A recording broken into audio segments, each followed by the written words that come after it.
Bonjour et bienvenue à la démonstration de notre outil Biwi by Winov. Le logiciel Biwi est un outil qui va vous permettre d'accéder aux données de votre entreprise, quelle que soit leur source, leur format, de les préparer puis les synthétiser dans des tableaux de bord visuels, dynamiques et interactifs, que vous pourrez ensuite diffuser et partager, en interne ou en externe, selon vos besoins. Notre logiciel est disponible sur une plateforme SaaS, avec une architecture hybride. C'est-à-dire que d'un côté, nous avons une application web qui va vous permettre la diffusion et la consultation des tableaux de bord, et de l'autre, une application Windows qui va vous permettre la création des tableaux de bord. Alors pourquoi ce choix ? Eh bien c'est que ça nous permet d'allier la simplicité, l'agilité et l'accessibilité du web à la puissance d'une machine Windows lors de la création de tableaux de bord, notamment sur des volumes importants de données. Les tableaux de bord développés avec Biwi sont accessibles via le web depuis n'importe quel type de périphérique, que ce soit votre ordinateur, une tablette ou votre smartphone. Dans cette démonstration, nous allons d'abord commencer par la présentation du portail web et voir quelques exemples de tableaux de bord réalisés avec Biwi. Pour accéder au tableau de bord, l'utilisateur va ouvrir un navigateur internet, se connecter à www.biwi.fr et saisir son identifiant et son mot de passe. Après avoir cliqué sur Connexion, il arrive sur la page d'accueil sur laquelle sont présentés l'ensemble des tableaux de bord qu'il a créés ou qui ont été partagés avec lui par une personne de sa société. Les tableaux de bord peuvent être rangés en catégories, c'est-à-dire comme des dossiers dans lesquels seront rangés l'ensemble des tableaux de bord d'un même thème par exemple pour être retrouvés plus facilement. Vous pouvez également accéder directement à un tableau de bord à l'aide de la recherche textuelle. Par exemple, si je tape Vente, je vais obtenir l'ensemble des tableaux de bord dont le nom contient Vente. Pour visualiser un tableau de bord, il vous suffit de cliquer dessus. Les données vont être récupérées et ensuite affichées de manière visuelle. Un clic sur le bouton à droite du logo Biwi vous permet d'afficher le tableau de bord en plein écran. Ce tableau de bord a été réalisé sur des données fictives d'une entreprise qui fabrique et commercialise des vélos à l'international. Quand on ouvre le tableau de bord, on voit les données d'un point de vue global, c'est-à-dire qu'on a sur la gauche l'ensemble des commerciaux avec le chiffre d'affaires qu'ils réalisent et l'écart par rapport à l'objectif qui leur a été fixé, à droite la répartition géographique, puis ensuite la répartition par catégorie de produits avec la possibilité d'aller zoomer vers les sous-catégories, et enfin en bas, l'évolution des ventes à travers le temps. Le tableau de bord est dynamique, c'est-à-dire que je vais pouvoir aller explorer mes données. Par exemple, si je souhaite m'intéresser au Canada, je clique sur Canada et l'ensemble des données est actualisé pour filtrer sur ce pays. Je vois qu'au Canada, j'ai donc 3 commerciaux, Garrett, JBPack et José. Si je souhaite m'intéresser à JBPack, qui est très loin de l'objectif qu'on lui a fixé, je clique sur JBPack et les données sont actualisées. À tout moment, en haut, à côté du titre du tableau de bord, vous retrouvez l'état de vos filtres, le périmètre de données affiché. Si je souhaite maintenant m'intéresser à la catégorie vélo, la catégorie sur laquelle il y a le plus de chiffre d'affaires, je peux sélectionner vélo, les données sont donc filtrées, et je peux également cliquer une deuxième fois pour zoomer et voir les différentes sous-catégories de vélos qui sont vendues. Un clic sur la flèche me permet de remonter d'un cran dans la hiérarchie, et un clic sur l'entonnoir permet d'effacer le filtre sur les vélos. Enfin, l'élément en bas, qui est un filtre par période, va me permettre de restreindre ma période affichée pour pouvoir analyser le chiffre d'affaires sur différentes périodes de temps. Je peux également sélectionner une période directement à l'aide d'un calendrier ou alors sélectionner une période personnalisée, les 6 derniers mois, 12 derniers mois, 2 dernières années, si elles ont été prévues au moment de la création du tableau de bord. Si je souhaite maintenant supprimer l'ensemble des filtres appliqués au tableau de bord, je peux cliquer sur l'entonnoir avec la croix rouge en haut à droite du titre du tableau. Comme nous l'avons vu, le tableau de bord est dynamique et interactif. Vous avez tout de même la possibilité d'exporter chaque composant au format PDF, image ou Excel, ou encore d'exporter l'intégralité du tableau de bord sous les mêmes formats. Vous allez pouvoir préciser le format de sortie, ainsi que de décider si vous affichez ou non les filtres au moment de l'export, puisque pour chaque export de données, il est effectué sur le périmètre de données sélectionné au moment de l'export. Enfin, avec Biwi, vous avez la possibilité de lier des tableaux de bord entre eux, c'est-à-dire à l'aide soit d'un lien textuel ou d'une image cliquable, l'utilisateur va pouvoir naviguer d'un tableau de bord à un autre en héritant des filtres qu'il a effectués précédemment. Par exemple ici, si je souhaite analyser les ventes détaillées pour le Canada et sur une période de temps particulière, par exemple de janvier jusqu'à juillet 2015, si je clique sur le lien, un deuxième tableau de bord va s'ouvrir et il sera automatiquement filtré sur le Canada et ma période de temps sélectionnée. En haut, j'ai le rappel de mes filtres qui ont été appliqués directement sur le tableau de bord. Maintenant, nous allons voir côté logiciel comment construire ce tableau de bord avec Biwi. Alors pour créer ou modifier un tableau de bord, il faut se connecter à l'application Biwi avec son identifiant et son mot de passe. Une fois connecté, nous allons accéder au logiciel Biwi avec sur la gauche le menu principal de Biwi. En bas, vous avez des menus annexes tels que le menu paramètres qui va permettre de gérer des paramètres relatifs à la société ou des paramètres utilisateurs tels que la création de groupes utilisateurs, des paramètres communs comme des bibliothèques d'images, des bibliothèques de cartographie.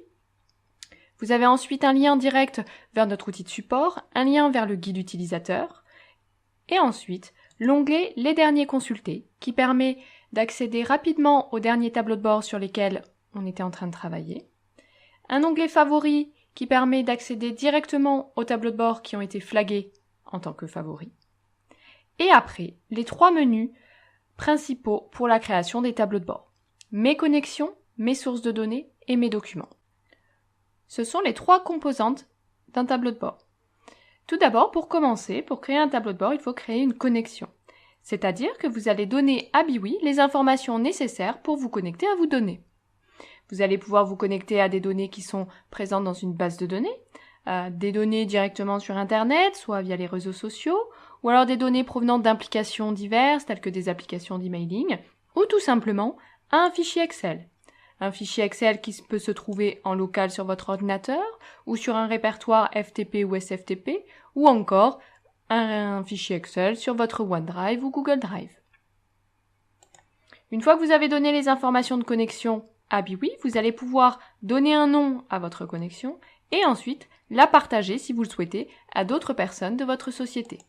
Ils pourront donc utiliser cette connexion pour aller créer des sources de données pour leur tableau de bord. Une fois que vous avez créé votre connexion, elle apparaîtra sur le volet de droite dans votre référentiel de connexion, dans lesquels sont présentées toutes les connexions que vous avez pu créer ou qui ont été partagées avec vous. Elles peuvent être classées par type, donc on voit des connexions MySQL, Google Sheets, ou directement par catégorie métier que vous auriez défini. Une fois que vous avez créé là ou les connexions dont vous avez besoin, la deuxième étape, c'est de créer la source de données. La source de données, ça correspond à un jeu de données qui va être la source du tableau de bord. Pour créer une source de données, si je crée une source de données sur une connexion de type Excel, la définition du jeu de données va consister à dire quelle feuille je souhaite analyser dans mon tableau de bord. Donc je vais choisir l'onglet, soit l'onglet employé, employé détail ou équipe. Je vais pouvoir préciser à Biwi s'il doit ignorer des lignes au début ou à la fin de la feuille. Via l'onglet résultats, je vais pouvoir visualiser le jeu de données et confirmer que c'est bien celui-ci que je souhaite analyser dans mon tableau de bord. Comme pour les connexions, dans Informations et partage, je vais pouvoir partager la source de données si je le souhaite. Je vais entrer un nom à cette source de données et cliquer sur OK. Elle apparaîtra ensuite dans mon référentiel de sources de données sur la droite. Si je crée une source de données sur une connexion de type base de données, donc par exemple ma base de données AdventureWorks, la base de mon entreprise qui fabrique et commercialise des vélos à l'international. Je vais avoir deux possibilités pour créer le jeu de données, soit directement via le concepteur. Donc là, je vais créer mon jeu de données de manière visuelle. C'est un onglet qui est utilisé par des personnes qui ne connaissent pas forcément SQL. Sur la droite, vous avez la vue sur votre base de données. Vous allez pouvoir voir les différentes tables que vous avez à votre disposition pour analyser vos données. Si je souhaite analyser mes données produits, par exemple, je double-clique sur la table produits et elle va s'afficher dans la zone de création du jeu de données. Je vais pouvoir aller sélectionner les champs qui m'intéressent, par exemple le nom du produit, sa couleur, le prix, sa taille. En cliquant sur Requête SQL, je vois que la requête a été automatiquement créée. En cliquant sur Résultats, je peux vérifier si ce sont les données que je souhaite analyser dans mon tableau de bord. En général, vous allez analyser des données sur plusieurs tables. Eh bien, si les liaisons entre les tables ont bien été définies dans votre base de données, vous allez pouvoir utiliser le maillon de chaîne pour pouvoir sélectionner l'autre table où vous voulez aller chercher des données. Par exemple, je vais prendre ma table bons de travaux. Je vais sélectionner la quantité commandée, la quantité en stock, la quantité rejetée, ainsi que la date de début. Grâce au maillon de chaîne, vous allez pouvoir aller ensuite sélectionner d'autres tables. Ici, dans le menu du bas, vous allez pouvoir renommer les colonnes, mettre en place des opérations de tri, d'agrégat ou encore de filtre. Je visualise ma requête SQL, je vois qu'une jointure a été ajoutée et je peux de nouveau visualiser les résultats.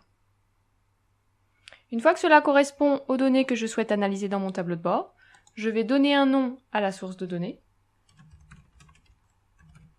et cliquer sur OK. Bien évidemment, avant de quitter, je peux également partager cette source de données à différentes personnes de ma société, si on est plusieurs à vouloir faire des tableaux de bord sur cette source de données. En cliquant sur OK, la source de données est rajoutée à mon référentiel de source de données. Je retrouve vente vélo. Une fois que j'ai créé les différentes sources de données de mon tableau de bord, je vais pouvoir aller passer à la dernière étape, créer un tableau de bord. Lorsque je crée un tableau de bord, je vais aller choisir la source de données principale au tableau de bord. Ici, je vais prendre ma source de données vente commerciaux monde. Cette source de données me ramène toutes les ventes de l'entreprise avec par catégorie de produits, par commercial, avec l'objectif qui a été également assigné au commercial et par pays. Je retrouve sur la gauche l'ensemble des différents champs que j'ai définis dans ma source de données. Dans le menu Accueil en haut, l'ensemble des composants graphiques que je vais pouvoir aller rajouter à un tableau de bord. Par exemple, si je veux afficher le chiffre d'affaires par rapport à l'objectif, je vais prendre un composant de type tuile. Je glisse le montant des ventes en valeur réelle. Automatiquement, Biwi m'affiche 7 milliards. J'ai donc 7 milliards de chiffre d'affaires. Biwi a choisi la fonction d'agrégation somme. Vous pouvez bien évidemment changer la fonction d'agrégation en fonction de ce que vous voulez afficher dans votre tableau de bord. Min, max, moyenne, somme. Ce montant des ventes, je souhaite le comparer à l'objectif de l'entreprise. Je vais prendre le champ objectif que je vais glisser en cible. En bas, Biwi m'affiche moins 975 millions. Donc pour l'instant, je n'ai pas atteint l'objectif fixé. Si je souhaite décliner cette information par commercial, je vais prendre le commercial et le glisser en série. J'obtiens une tuile par commercial, le chiffre d'affaires de chaque commercial, et ensuite l'écart par rapport à l'objectif qui lui a été fixé. Si je souhaite maintenant visualiser mes ventes par catégorie de produits, en cliquant sur secteur, un nouveau composant graphique va s'afficher dans mon tableau de bord. Je vais pouvoir aller glisser le montant des ventes en valeur. Je retrouve bien mes 7 milliards de chiffre d'affaires et je veux découper par catégorie de produits. Je prends catégorie de produits que je glisse en argument. Mon chiffre d'affaires est découpé pour chacune des catégories.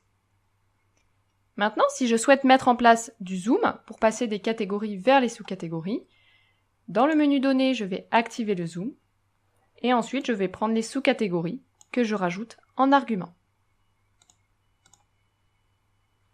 Lorsque vous activez le zoom sur un élément, vous allez permettre à l'utilisateur du tableau de bord d'explorer ces données en partant d'un niveau agrégé vers un niveau plus détaillé.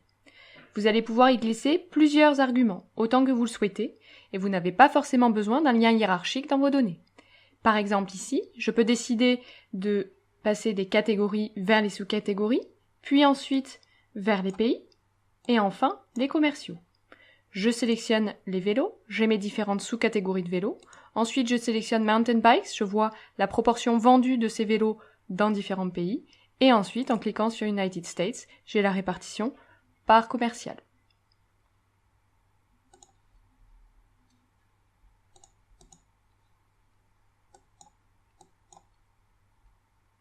Maintenant, dans notre exemple, nous avions une jauge qui permettait d'afficher le chiffre d'affaires global de l'entreprise par rapport à l'objectif. Je sélectionne jauge dans le ruban d'accueil, elle est intégrée directement à mon tableau de bord, et je vais pouvoir afficher mon montant des ventes par rapport à l'objectif.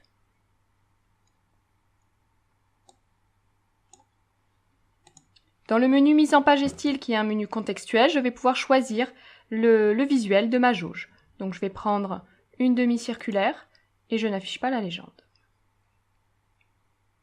Ensuite, si je veux représenter mes ventes à travers le monde, je choisis un composant de type carte. Sachant que dans Biwi, vous avez tout un ensemble de cartes qui sont fournies par défaut, donc pays du monde, Europe, Amérique du Nord, la France, les départements, avec les régions, anciennes régions, nouvelles régions.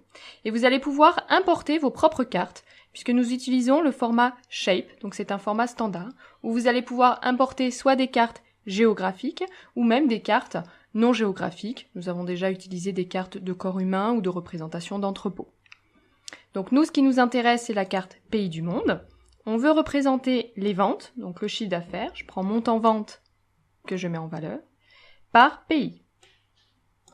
Ma carte est ensuite coloriée en fonction du chiffre d'affaires dans les différents pays. Dans Biwi, vous avez un autre type de carte que vous pouvez utiliser, c'est la carte de points géographiques. Vous allez pouvoir localiser à l'aide de la latitude et la longitude des valeurs, soit directement la valeur, ou alors les localiser à l'aide d'une bulle dont la taille et la couleur peuvent varier en fonction de deux métriques différentes, ou alors représenter des secteurs à différents points géographiques, comme par exemple la répartition des ventes par catégorie de produits sur mes différents magasins. Dans notre exemple, nous avions un dernier composant graphique qui était le filtre par période. Donc je sélectionne filtre par période, je vais aller le positionner tout en bas, remonter les différents éléments. Dans ce filtre par période, je souhaite afficher le montant des ventes en fonction de la date des ventes. J'ai mis la date en argument. On voit que Biwi m'a affiché directement l'année. Biwi reconnaît directement les champs dates et vous allez pouvoir sélectionner la granularité qui vous intéresse. Par exemple, ici, je vais mettre mois-année. Et je vais choisir un affichage de type zone. J'ai maintenant les différents éléments de mon tableau de bord exemple. En revanche, les interactions, pour l'instant, ne sont pas encore activées. Si je souhaite que mes tuiles permettent de filtrer le tableau de bord, je sélectionne l'élément de type tuile, je vais dans le menu Données et j'active le filtre principal multiple. Mes tuiles vont donc maintenant agir en tant que filtre sur le reste du tableau de bord. Au niveau de ma carte, si je souhaite faire de même, je sélectionne la carte, je vais dans le menu Données et j'active le filtre principal multiple. J'enlève tous mes filtres pour revenir à la vision globale. Et maintenant, si je sélectionne Canada, je vois que j'ai mes 3 commerciaux qui œuvrent au Canada. Nous pouvons également constater que la jauge a changé. Si on souhaite que la jauge ne varie pas, vous pouvez sélectionner la jauge et dire qu'elle ignore le filtre principal. Maintenant, quelles que soient les sélections faites sur le tableau de bord, la jauge ne bouge plus. J'ai maintenant une première version de mon tableau de bord qui me convient et je souhaite la mettre à disposition sur le portail web. La première étape, j'enregistre mon tableau de bord.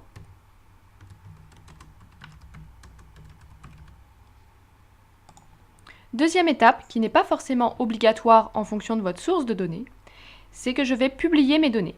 Puisque je travaille actuellement sur une base de données qui est en local sur mon ordinateur, notre plateforme SaaS n'a pas accès à mon ordinateur pour afficher les données sur le web. Dans le menu Partage, je vais cliquer sur Publier. Et là, les données de ma source de données vont être envoyées par canal sécurisé, SSL, sur notre plateforme SaaS et stockées sous la forme d'un fichier chiffré.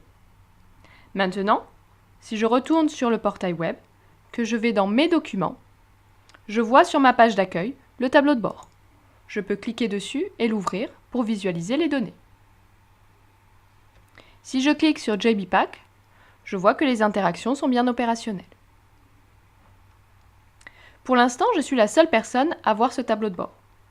Si je souhaite la partager à d'autres utilisateurs, dans le menu Partage, j'ai le bouton Partager qui va me permettre de partager le tableau de bord à une ou plusieurs personnes ou à un ou plusieurs groupes utilisateurs. Je vais pouvoir choisir le mode de partage, modification ou consultation, et cliquer sur OK. Un deuxième mode de partage est disponible. C'est un partage par mail. Vous allez pouvoir envoyer de manière automatique, à une récurrence que vous avez fixée, le tableau de bord exporté au format PDF à une ou plusieurs personnes ou un ou plusieurs groupes utilisateurs, et vous allez pouvoir personnaliser le contenu du mail.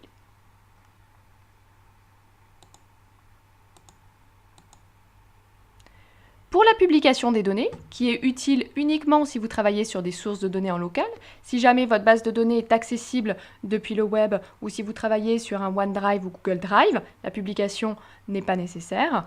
Dans le cas où elle est nécessaire, vous avez la possibilité de planifier cette publication de manière automatique. Par exemple, toutes les nuits, ou tous les jours, toutes les semaines, tous les mois, en fonction de la granularité de vos données.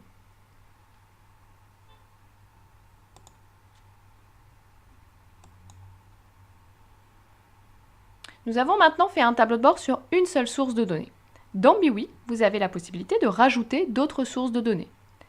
Par exemple ici, si je souhaite afficher une grille avec des informations détaillées de mes ventes, plus des informations sur mes commerciaux, donc par exemple la date d'embauche, sa date de dernière formation, ce sont des informations qui sont disponibles dans le service RH et qui me sont transmises par fichier Excel.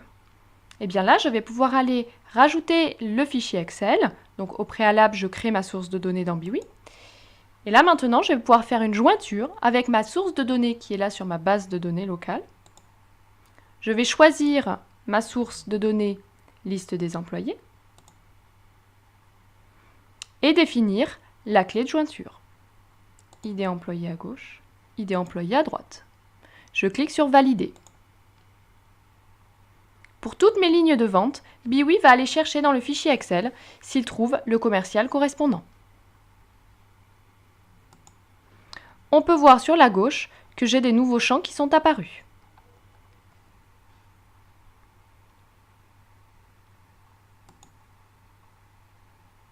Je vais pouvoir maintenant ajouter une grille.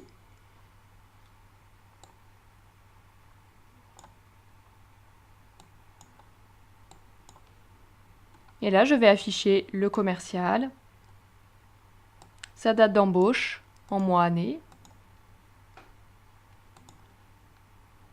sa date de naissance, et puis le montant des ventes par année de vente. Si je clique sur Gareth ou sur David, on voit que les données sont bien interactives et qu'elles sont considérées comme un seul et même unique jeu de données, bien qu'elles proviennent à la fois d'une base de données et d'un fichier Excel. Une deuxième manière d'ajouter des données dans Biwi, c'est l'union. Par exemple, imaginons que je veux rajouter dans ce tableau de bord l'historique de mes ventes, des ventes de 2013 et 2014. Ces ventes sont disponibles dans un fichier Excel. Gestion des unions, je vais choisir mes données historiques.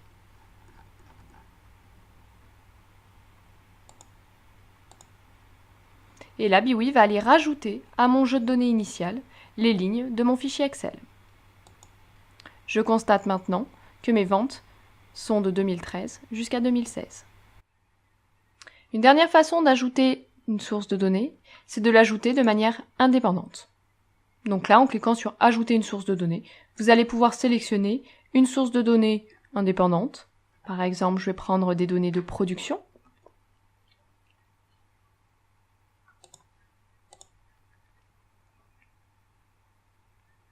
Et elle va apparaître dans la liste déroulante des sources de données en haut à gauche.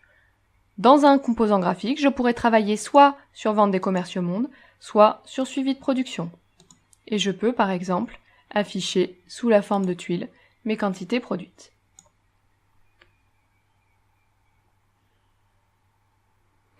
Nous venons de voir comment ajouter des données dans un tableau de bord Biwi, soit sous la forme de jointure, sous la forme d'union, ou alors de manière totalement indépendante.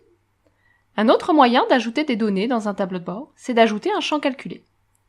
Le champ calculé va pouvoir utiliser une ou plusieurs colonnes du jeu de données, Et ensuite, vous avez accès à tout un panel de fonctions qui sont organisées par thème et vous bénéficiez également d'un outil de recherche pour rechercher des fonctions en particulier. Et l'éditeur d'expression a un système de reconnaissance syntaxique pour vous faciliter la saisie des formules. Par exemple, somme de montant des ventes. Vous avez également un correcteur en temps réel. Merci d'avoir regardé cette vidéo de démonstration de BWinov et n'hésitez pas à nous contacter si vous avez des questions.